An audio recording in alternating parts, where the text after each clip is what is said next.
So busog pa kami. Kabayan, no, ng alok ng pagkain. Sige sir, nice meeting you. Sige po. Magandang gabi mga katutoy, no. Feel na namin yung winter dito sa Dubai. So dito yan sa Satwa, no.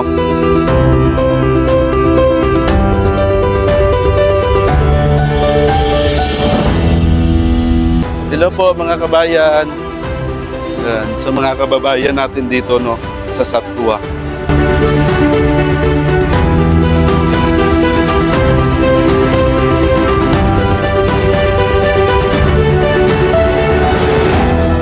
Yan, no, dito tayo sa mga ukay-ukayan, no, mga katutoy.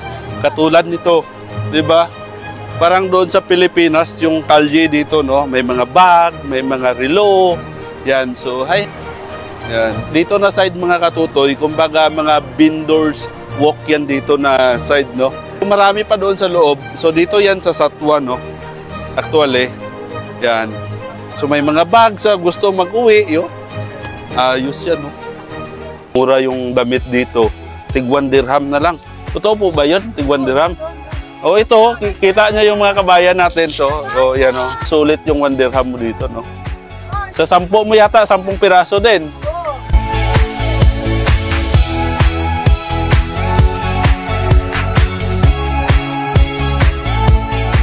So, nangukay-ukay kami, no, ni Yulan. So, nagbili na si Yulan. So, ito na yung nabili niya.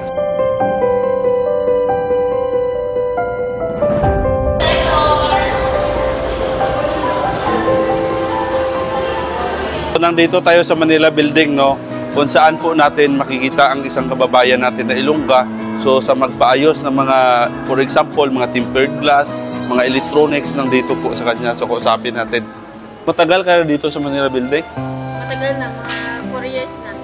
4 years na siya dito, no, sa Manila Building. So sa mga kababayan natin dyan, no, na magpaayos ng mga, for example, cellphone, mga laptop, nandito po, no. Cover, watches.